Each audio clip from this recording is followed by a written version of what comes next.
Setelah berbicara, Tama menginstruksikan lagi, istriku, jangan beritahu siapapun tentang ini, bahkan ayah pun jangan. Jika ayah bertanya, kamu dapat mengatakan bahwa dia pergi dengan grup tur baru-baru ini, tapi saya pikir ayah tidak akan bertanya tentang situasinya, dan dia mungkin tidak akan memikirkannya karena dia sibuk melakukan pertukaran di Korea Selatan. Alena juga mengetahui situasi khusus dari hubungan orang tuanya, jadi dia menghela nafas tanpa daya, dan berkata, ayah benar-benar tidak bisa mengandalkannya. Dia pergi ke sana dan tidak berkomunikasi kali ini, mungkin ada Bibi Bella. Keduanya memiliki hubungan sebelumnya. Tama buru-buru berkata, oke, sekarang bukan waktunya untuk membahasnya. Tugas paling mendesak sekarang adalah menemukan cara untuk mengeluarkan ibu dari masalah ini. Ya, Alena mengangguk buru-buru dan berkata, suamiku, cepat dan minta bantuan temanmu, biarkan pengacara pergi dan melihat. Oke, Tama mengangguk, mengeluarkan ponselnya, dan menelepon Daron Fei. Alasan mengapa dia tidak menelepon Sinta adalah karena istrinya ada di sisinya, dan dia selalu merasa bahwa lebih banyak hal lebih baik daripada lebih sedikit. Daron tidak menyangka Tama akan meneleponnya. Dia sedikit tersanjung dan menjawab telepon, dan bertanya, Tuan Renza, apakah Anda memiliki sesuatu untuk dikatakan kepada saya? Tama berkata dengan sopan, Tuan Fei, saya butuh bantuan Anda karena saya telah menemukan sesuatu. Daron buru-buru berkata, Tuan Renza, tolong katakan. Selama saya bisa melakukannya, saya pasti akan melakukannya. Tama berkata singkat, ibu mertua saya dijebak oleh sekelompok orang. Tanpa disadari, dia ditemukan di luar bea cukai di bandara JFK di New York dengan barang selundupan, dan sekarang dia telah ditangkap oleh polisi di sana. Saya membutuhkan Anda untuk membantu saya menemukan pengacara kriminal terbaik di New York, dan membuatnya bergegas dalam waktu 1 jam untuk mencari tahu. Mendengar ini, Daron tercengang. Dia benar-benar tidak bisa membayangkan siapa yang akan memprovokasi Tama tanpa takut mati. Namun, dia dengan cepat sadar kembali dan berkata dengan sangat serius, jangan khawatir, Tuan Renza, saya akan membiarkan firma hukum terbaik mengirim pengacara terbaik ke sana. Tama berkata dengan ekspresi muram, satu hal lagi, ibu mertuaku mengatakan bahwa tulang rusuknya patah oleh polisi. Saya pikir karena ini adalah masyarakat yang beradab sekarang, bahkan penjahat terburuk pun harus diadili oleh pengadilan. Daripada menghadapi pelecehan hukuman mati tanpa pengadilan oleh polisi, terlebih lagi, ibu mertua saya telah dijebak oleh orang lain. Bahkan jika masalah itu belum diselidiki, dia hanya tersangka dan tidak boleh diperlakukan seperti ini, jadi saya harap pengacara yang Anda atur dapat membantunya mendapatkan keadilan. Ketika Daron mendengar ini, dia segera meyakinkan, jangan khawatir, Tuan Renza, saya pasti akan menangani masalah ini untuk Anda.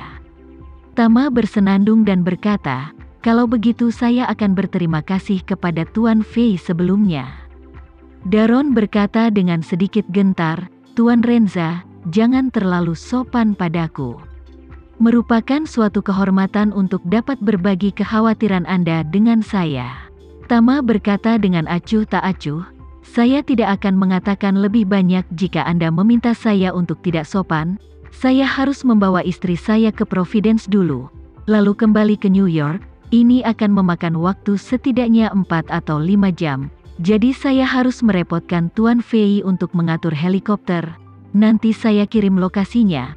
Bisa minta helikopter menjemput saya langsung di lokasi. Bawa istri saya kembali ke Providence dulu. Lalu bawa saya kembali ke New York. Tidak masalah. Saya akan membuat pengaturan di sini. Alena tidak bisa mendengar suara Daron di ujung telepon, tetapi hanya mendengarkan apa yang dikatakan suaminya. Dia tidak bisa menahan diri untuk sedikit ngeri. Ketika Tama menutup telepon, dia buru-buru bertanya, suami, dengan siapa kamu berbicara? Dia tidak hanya bisa menemukan pengacara kriminal terbaik di New York, tapi dia juga bisa mengirim helikopter untuk menjemput kita. Tama berkata sambil tersenyum, pria tua ini selalu ingin meminta saya untuk menyesuaikan feng shui untuk rumah lamanya, tapi aku belum setuju dengannya. Tidak seperti ini yang terjadi, jadi saya akan meminta bantuannya terlebih dahulu, ini masalah besar. Setelah masalah selesai, saya akan menunjukkan feng shui kepadanya secara gratis. Setelah berbicara, Tama berkata lagi, untuk pengacara dan helikopter, ini benar-benar tidak apa-apa. Di tempat-tempat seperti Amerika Serikat, pengacara terbaik ada di firma hukum. Mereka akan melayani siapapun yang punya uang. Klien saya sangat kuat, jadi jelas bukan masalah mencari pengacara, dan helikopter bahkan kurang penting di Amerika Serikat. Banyak orang kaya memiliki helikopter mereka sendiri dan terbang setiap hari, yang bukan masalah besar. Alena mengangguk ringan dan menghela nafas, dengan bantuan seseorang seperti ini, tingkat keberhasilannya bisa diharapkan lebih tinggi. Tama tersenyum sedikit dan menghibur, jangan khawatir tentang masalah ini. Saya jamin ibu akan sedikit menderita, dan tidak akan ada yang serius, dan itu juga hal yang baik baginya untuk menderita sedikit.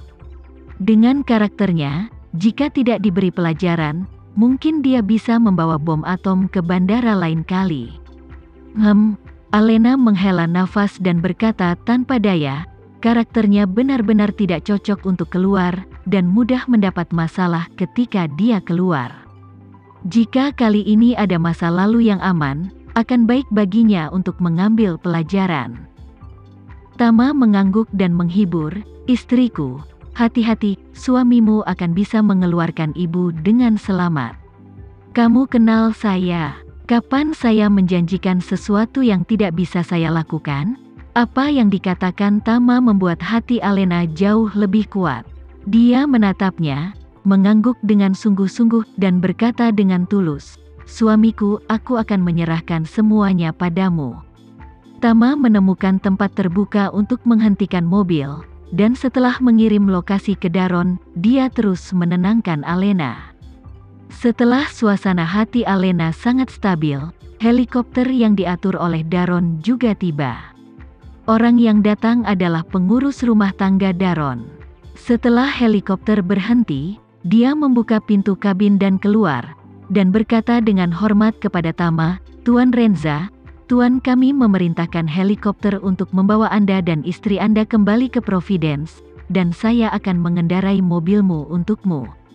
Apakah Anda akan ke New York atau Providence? Tama berpikir untuk menyerahkan mobilnya kepada Alena, mungkin dia masih membutuhkan sesuatu untuk bergerak.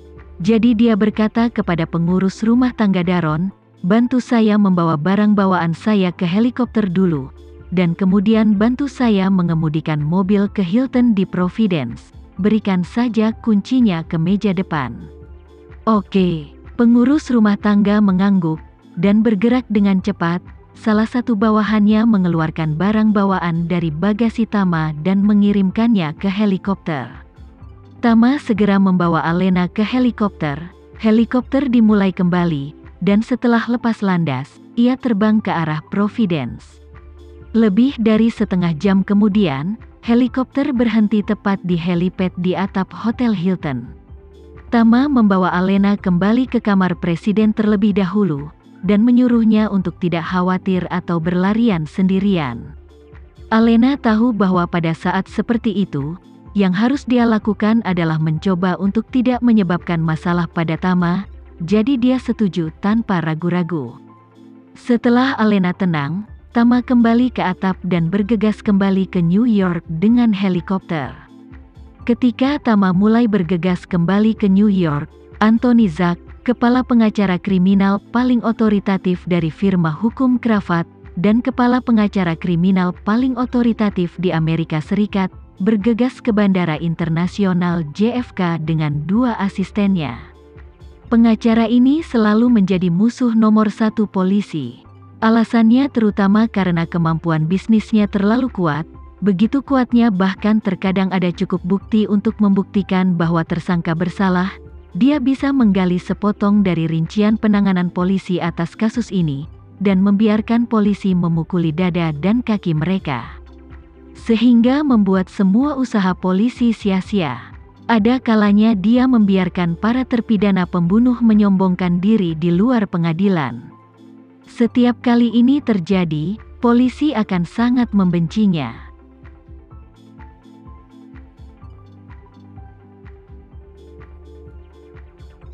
Sekian dulu ya video kali ini, kita lanjutkan lagi videonya di lain waktu. Oh iya, bagaimana menurut kalian? Semoga bisa sedikit menghibur kalian semua. Untuk teman-teman yang baru nonton, jangan lupa subscribe ya, hehehe. Dan kalau teman-teman ada yang ingin gabung langganan, bisa langsung gabung saja untuk dapat fitur yang menarik dan sedikit membantu Mimin. Terima kasih banyak sudah menonton, sampai jumpa lagi, bye.